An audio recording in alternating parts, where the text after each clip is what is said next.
Welcome back to the channel. So I said that I was going to talk about the teams that got eliminated from the Asian Cup, and I'm gonna make a review for each one of them. I don't know if this video is gonna be one video or two videos. I don't know. I need to figure it out. But anyways, let's start, and let's start with Lebanon. Lebanon was in Group A. Lebanon was with Qatar, Tajikistan and China, and Lebanon played the inaugural game. They played the inaugural game against Qatar. 3-0 was the final result, with Qatar winning big time in Lusail. And that game, I said that Lebanon didn't look good. They didn't look good on defense. They didn't look good as stability. And anyways, I said also that it's difficult to come to this tournament with having a coaching change 1 month prior, and in this game we had two coaches two teams that had two coaches that came basically a month prior to the game. And then after that we had the game against China. Game that wasn't really eventful. China had a pretty particular Asian Cup. We're gonna talk about them in the next after Lebanon. And yeah, 0-0 was the final result. China solid on defense, and Lebanon that was trying with their star players like Matuk to do something, but they didn't really come out with anything. Then the last game against Tajikistan, a 2-1 loss. They go ahead before the end of the first half with a beautiful goal by Jiradi that at the end results as the only goal in the tournament for Lebanon. The assist was from Hassan Nasrour. And Tajikistan during the second half, basically they dominate, especially because Lebanon remains with 10 men. There is an ejection. Tajikistan pushes. There are a couple of goals called back because of VAR, but then they score 2 goals and they qualify to the round 16, eliminating Lebanon. So here we have the young player to watch, the captain, the players to watch, besides the others that I've already mentioned, and what to improve. That's gonna be for each team. The young player to watch in this Lebanese national team is Hassan Srour. Honestly, it's a pretty old team, so there are really a few players that I can consider young, I can put in here, but Hassan Srour can be certainly a young player to watch. The captain is of course Hassan Matuk. Hassan Matuk that is probably gonna retire internationally at the end of the year. He said that is probably his last year with the national team, so we'll see what Lebanon will do in the World Cup qualifiers. Players to watch, I put Gabriel Bitar because of course I needed to put a player that is a little bit younger, and I think Gabriel Bitar, he plays in Canada, he can be really interesting to watch. Or I mean, it's really a 50-50 situation with Gabriel Bitar. Playing in Canada of course is really different from Asian football, but again, if he has success there, perhaps he can really develop, and he seems a player that can develop, so that's interesting to see. What to improve, again, is this is a team that needs rejuvenation. They need young players, they need a change of the guard, and especially with Hassan Matuk and the other top players of this national team basically getting older, they need a change, and we'll see if they're gonna be able to do it. Now let's talk about next team. Let's talk about China. They had really probably most peculiar, I'm gonna say, tournament of them all. No goals scored, the only team that haven't scored a goal, and the only team that haven't scored a goal, and a great defense. Wasn't like, oh yeah, they got there, no goals scored, a lot of goals against, bad tournament, all losses. No, they had 2 points. They almost had the third one against Qatar, and now looking at the standings, how they developed, that third point with 0 in goal difference would have probably been a good point to get to the round of 16, but that didn't happen. in the game against Qatar, they had against probably, I'm gonna say, the most beautiful goal of this Asian Cup.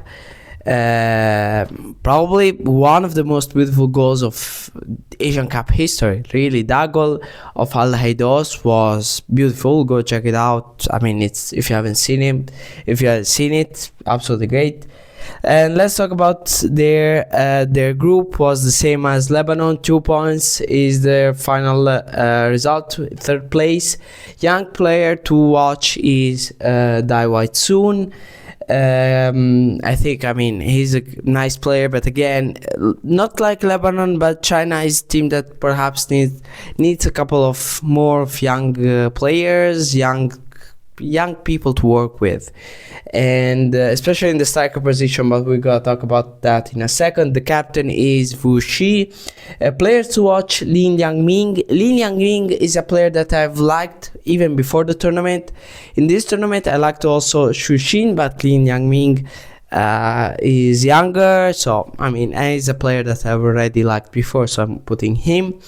What improve is the striker position. The striker position, they need someone that has that killer mentality in the box. In the box, they can score, they can put it in, and really, because if you look at China now, before the tournament, they were really inconsistent. In this tournament, they were consistent in defense, but offensively, they weren't producing. They weren't producing with Zhang. They weren't finding the back of the net. I think they need to find a good striker. I think they can. If you look at the Chinese Super League, there are some players that can get into that position with the national team. But yeah, it's a matter of finding it. If you see, against Tajikistan was a 0-0 draw, against Lebanon 0-0 draw, and then against Qatar that was that 1-0 loss that cost them the elimination from the tournament. And yeah, we'll see how China is gonna develop. We'll see if what happens with China, and let's get to the next team. And now we talk about India. So I said that China was the only one that hasn't scored a goal. India hasn't scored a goal as well. But why did I forget about this? Because India was dangerous offensively. Was dangerous against Australia. If we remember the first half against Australia, they were the one with the most clear opportunity to score a goal with Sunil Chetri. Against Uzbekistan, the second half, they had chances to score a goal. And perhaps the game against Syria was the only one where they didn't really have that clear, incredible chance, but they anyways produced offensively. So India, we cannot say that offensively they haven't produced. But perhaps, of course, they need to improve on other parts of their game, and there were parts of their games where they were completely off. The second half against Australia, after Jackson Irvine scored the goal, India was able to hold on on Australia. Then yes, of course, then ultimately they lost the game. They lost 2-0, but they were able to hold on. But then against Uzbekistan, after receiving the first goal in the first few minutes, they weren't able to do that, and the game was over basically after the first half with a 3-0 result. But then during the second half, we've seen India coming off and going strong against this Uzbekistan team. And against Syria, we can say that against Syria was the game where there was most pressure on, and they needed to get the result, they needed to get the win in order to qualify, but ultimately they weren't able to do so, but mostly because of what they have to improve. And that's, I'm gonna start with this time, that is ball control, match control, and also I put experience. I mean experience in Asian Cup, in top World Cup qualifiers matches. Of course, if you talk about experience all around, you have probably with their captain Sunil Chetri, the most experienced of them all. Sunil Chetri is a really experienced player. You have other players with a lot of experience as well. You have Jingan. You have so many players that have played many games with the national team. But talking about experience at top level, Asian Cup, World Cup qualifiers, but World Cup qualifiers, I mean the final group. That's where India need to get as many games as possible. So that's why also the World Cup qualifiers are really important now. They need to qualify for the final group because they need those games. They absolutely need them. Young player to watch, I put Mahesh Singh. Mahesh Singh, we have seen him in the Indian Super League. If you follow this channel, you see that we talk about the Indian Super League. And Mahesh Singh is absolutely a great player, and that's why also I'm a little surprised that he or Sunil Chetri weren't able to score, because these are players that can find the back of the net. Captain, we said, absolutely great captain, historical captain Sunil Chetri. Players to watch, Suresh Singh Wangjam. I put him because in the players to watch, I like to put players that are a little bit younger, and Wangjam is a little bit younger. He's a player that can develop well and can be really important, I think, for the national team if he develops in the right way. And what to improve, I already talked about that. Igor Stimac has done a great job, I think, with this national team. Yes, they conclude this Asian Cup with 0 points, no goals, but again, this team was dangerous, and this group was probably the toughest group of the tournament. Australia, Uzbekistan, Syria aren't easy. Of course, you can argue that Group D, the one with Japan, Iraq, Indonesia, and now it's coming off my mind, with the one with Japan, Iraq, Indonesia, and Vietnam was really tough as well. But I mean, the Asian Cup isn't easy. India has played good games. They had moments where they slipped up, but in general, the direction that they're taking is the right one. And yeah, and we see how India develops, especially going to the World Cup qualifiers. And now let's get to the next team. And now let's talk about Hong Kong. Hong Kong played in Group C with Iran, UAE, Palestine, and yes, this wasn't easy as well as a group. I mean, we have 3 teams here that can reach the quarterfinals, I think, and Iran, of course. Iran is a team that wants to win the cup. So, and Hong Kong, especially against Iran, but we've seen that against UAE as well, perhaps less against Palestine, was the surprise of the tournament. Yes, they got eliminated. Yes, they just scored 1 goal. But if you have seen their games, if you haven't tried to recover them, because they were really nice. Hong Kong played really well. Congrats to Jorn Anderson, the head coach of Hong Kong, that he has developed his team really well. And so let's talk about the games. So their only goal comes in the game against UAE. It's Kwan Chan that scores, assisted by Everton Camargo. Against UAE, we have seen a UAE that was really struggling, wasn't finding the way to close the game. And in that game, you may have thought that, okay, it's UAE, they're struggling, perhaps. I mean, Hong Kong then against Iran, against Palestine, they should step back a little bit. No, against Iran, they played really well. Against Iran, perhaps they deserved at least to tie that game. I think they had opportunities to score against Iran. Against Palestine, they lose 3-0 ultimately, but they had the opportunity to score. They had that penalty kick at the end with Everton Camargo. But really, the style of play of Hong Kong is really dangerous to everyone, and I think Jorn Anderson has a contract with the Hong Kong until 2025, so that's really good to see, because as much competition as you have in Asia is good, because the more the better, and because this rises up everyone, and that's very important. Young player to watch, of course, Michael Udebuluzor. Michael Udebuluzor, he's a young player that is playing in Germany right now, and he showed really good talent.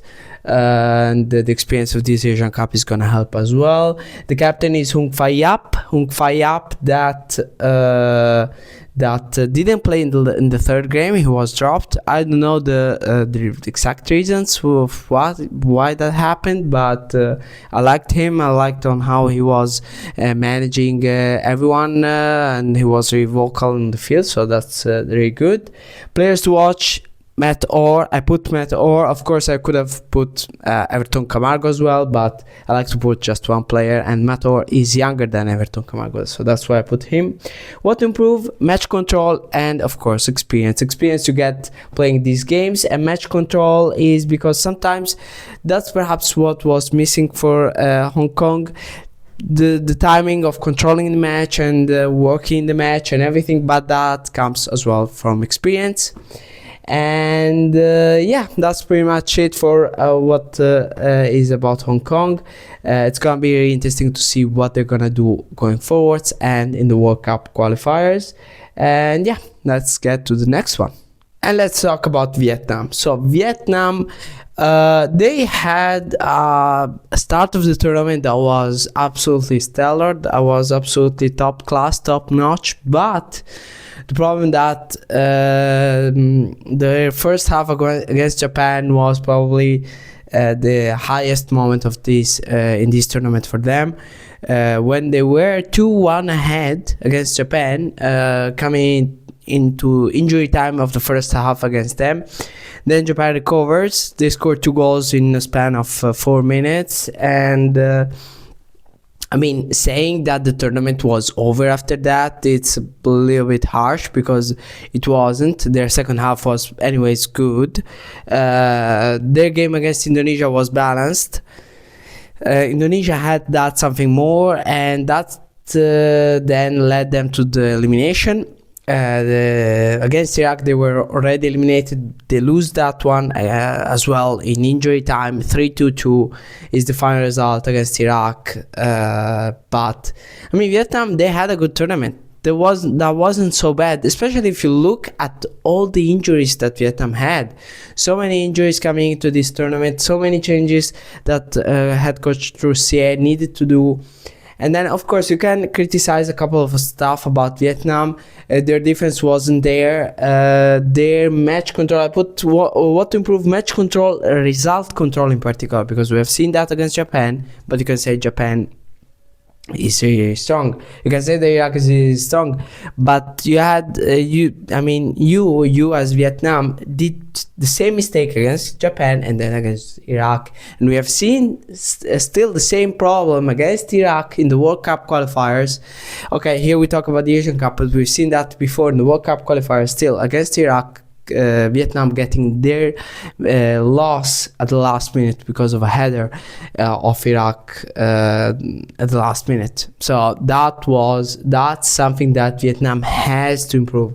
Really has to improve, because scoring wise, as you can see, it's not a problem. They have 4 different goal scorers with 3 assistments, and yeah, I mean, of course, again, injuries, that was a big thing, but there are things that needs to be worked on regardless of the injuries.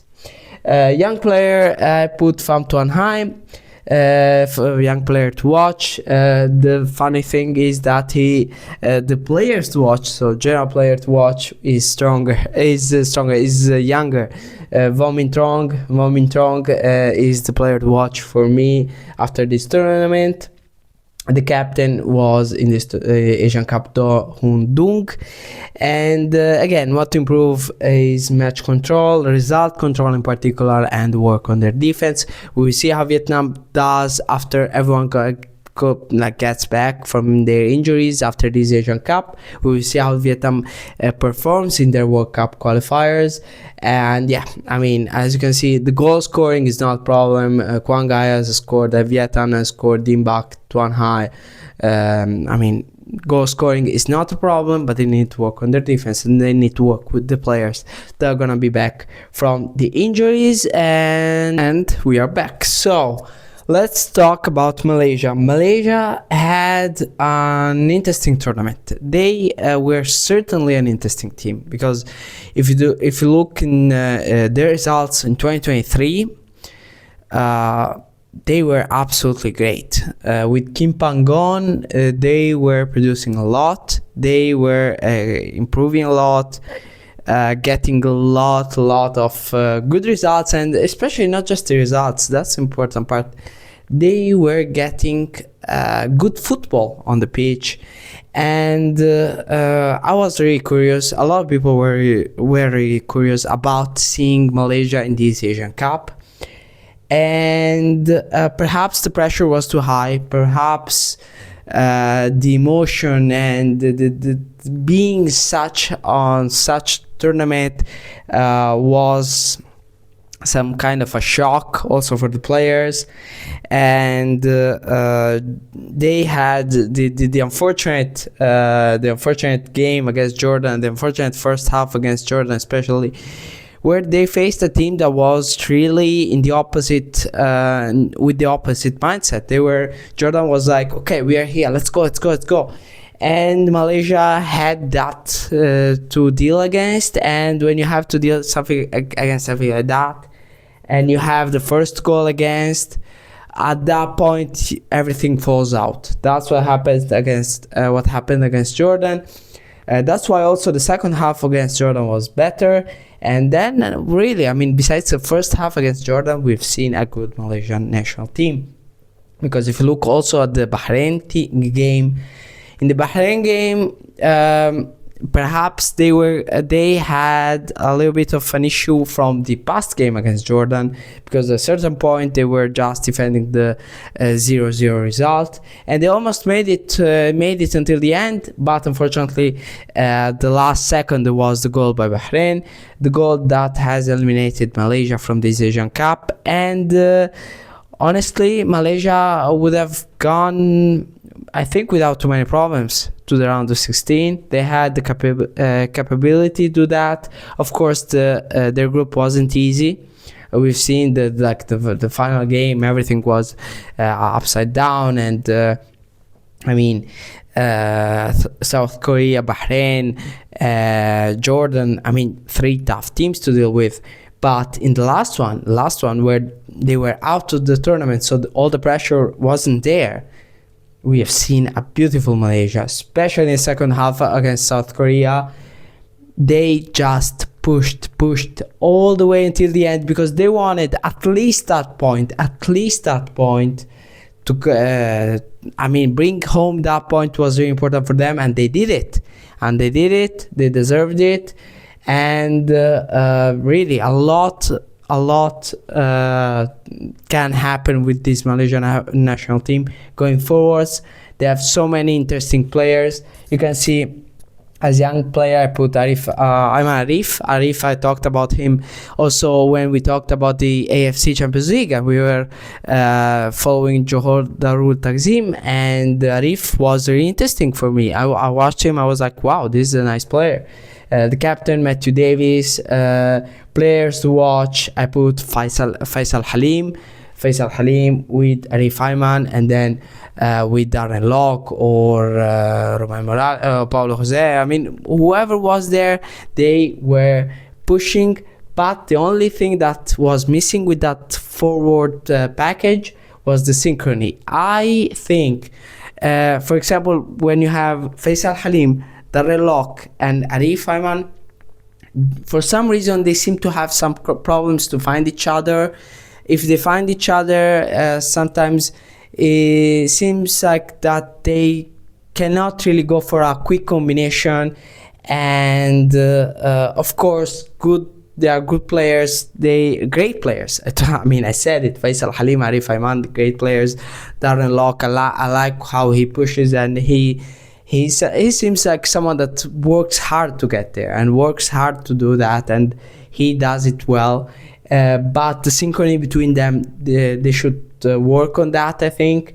and of course experience. I'm putting always experience for national teams that need to develop that for that kind of high level of game, and this is gonna come for this Malaysian team, especially if they stay like this.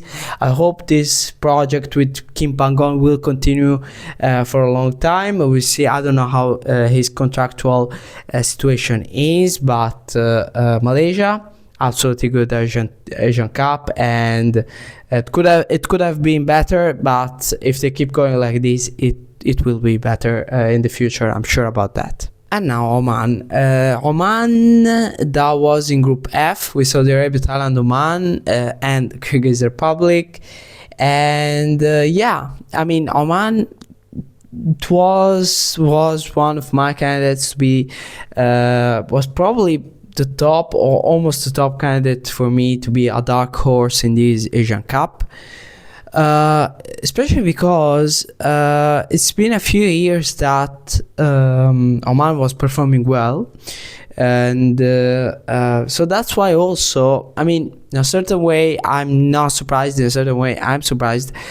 Coach Ivankovic was sacked just an hour after the end of the last game against Kyrgyzstan that ended up with a draw, and ended up with Oman being eliminated, and also Kyrgyzstan. But yeah, I mean, in the last few years Oman has done pretty well. I remember them winning in the Asian Cup qualifiers against Japan in 2022, going to the World Cup 2022. I mean, I remember good performances by Oman, and the performance, let's say the first hour against Saudi Arabia was really great. 2-1, they ultimately lose that one, but they lost that one because of a couple of great plays by Saudi players. Otherwise Oman deserved at least to draw that game. Then they went on to draw against Thailand that we have seen playing really well in this group, and fighting with Saudi Arabia to win this group.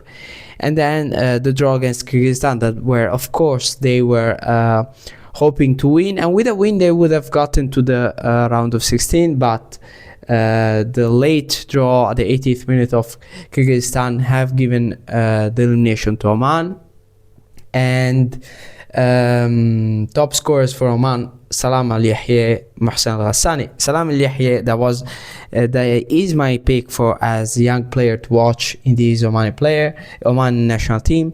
The captain is Harib Al-Asadi, and players to watch in general, I put Mohsen Al-Ghassani, the other goal scorer in the Kyrgyzstan game. And yeah, what to improve? Consistency. We'll see if with the new head coach something will change. Ivankovic was, I think, one of the longest tenure head coaches in this Asian Cup. He was with the team until from 2020, if I'm not wrong, so it's been 4 years. And yeah, we'll see how this Oman national team will change. Of course, Ivankovic gets sacked not just because of this tournament, but also the results that in the World Cup qualifiers haven't satisfied the Omani Federation, where there was a loss against still Kyrgyz Republic that have given them some problems in the last a few months, and Ivankovic now gets sacked. Ivankovic has said after he got sacked that he expected that because his contract was going to expire after the tournament. I read somewhere that he renewed his contract in the last few months, but perhaps that wasn't correct info. Anyways, we'll see how Oman will develop. And now let's talk about the team that have eliminated them, Kyrgyz Republic. And now we talk about Kyrgyzstan and the Kyrgyz Republic and their Asian Cup campaign with 1 point in Group F. Yes, I mean, I have to say it was pretty underwhelming. Especially because Kyrgyzstan were coming off good results, good games, good matches, and yes, the group wasn't easy. But I was expecting a little bit more fight from Kyrgyzstan, perhaps in the first game. The second game against Saudi Arabia, it was tough. Obviously, that game was ruined because of the 2 red cards. You remain with 10 men at the beginning of the first half, then with 9 at the beginning of the second. At that point, the game is over. The game where really Kyrgyzstan needs to look back and say, we should have done better, was the one against Thailand. Thailand is a great national team. We are seeing them developing. We are seeing them fighting with Saudi Arabia to win the group, and we will see them now in the round of 16 of this Asian Cup. But again, against Thailand, this Kyrgyzstan seemed a little bit uncertain in a couple of things. And at that point, with that loss, and then the consequence, bad game against Saudi Arabia, have given them like the final result. It's an elimination. There was the possibility to qualify in the game against Oman. A win was needed. A win with multiple goals was needed. That was an easy game, but they get off with a point, a good draw. That came the last 10 minutes. At the 80th minute, there is a goal, the only goal by Kyrgyzstan this tournament, that is scored by Joel Kojo. And Joel Kojo is the player that I put in the players to watch. Even though I have to say, the player that has impressed me the most is and has to be Erjan Tokotayev, the goalkeeper for Kyrgyzstan. That you can argue that he had a couple of mistakes, the one against Saudi Arabia, especially in the second goal. But we have to understand that first, he's a young player. Second, a mistake can happen. And third, in that game in particular against Saudi Arabia, he saved so many opportunities that, of course, when you are under such a pressure, you can make a mistake. It happens. And but anyways, Erjan Tokotayev is certainly my top 3 goalkeepers in this group stage, and he played an absolutely beautiful one, and an absolutely beautiful tournament, I think, and I'm gonna be focused on what he does from now on after this Asian Cup. And the captain for this Kyrgyzstan national team is Tamilan Kozubayev, and what to improve is consistency. Consistency is the key. It's the same thing that I said about Oman. For Kyrgyzstan is probably in a different way. The consistency that they need to find is the one that sometimes, like, you see them in the same game going for a good win and then falling off. You've seen that against Malaysia in the World Cup qualifiers, where they were up and then went off basically in the last 20 minutes. You see that also in the same games. Even if it isn't like really the result that changes, but you see them going well and then dropping, going well and then dropping, or starting low then going up. Again, like against Oman, that's what we've seen. We've seen them at the beginning really low, then they started to gain motivation. They were like, oh, we can do this, and then starting to push more. And that's what Kyrgyzstan needs to find. But I'm pretty sure that Kyrgyz Republic can. The Asian Cup has fallen off. The Asian Cup has ended for the Kyrgyz Republic, but it's going to be interesting to see them in the World Cup qualifiers, especially because Oman is in their same group. So we will see this matchup once again there after a win for Kyrgyz Republic in the World Cup qualifiers, the draw in this Asian Cup, and now we're gonna have the third matchup in the World Cup qualifiers. Anyways, that's pretty much it for this video. It was a longer video. I wanted to talk about all the national teams that we will not see anymore in this Asian Cup. and of course I'm gonna keep talking about every team that gets eliminated after each stage of this Asian Cup. So after the round of 16, after the quarterfinals, after the semi-final, and well, for the two finals too, I see what I'm gonna do. Anyways, that's pretty much it for this video. Thank you all very much for watching, and if you're not subscribed, please consider subscribing to the channel, and see you soon.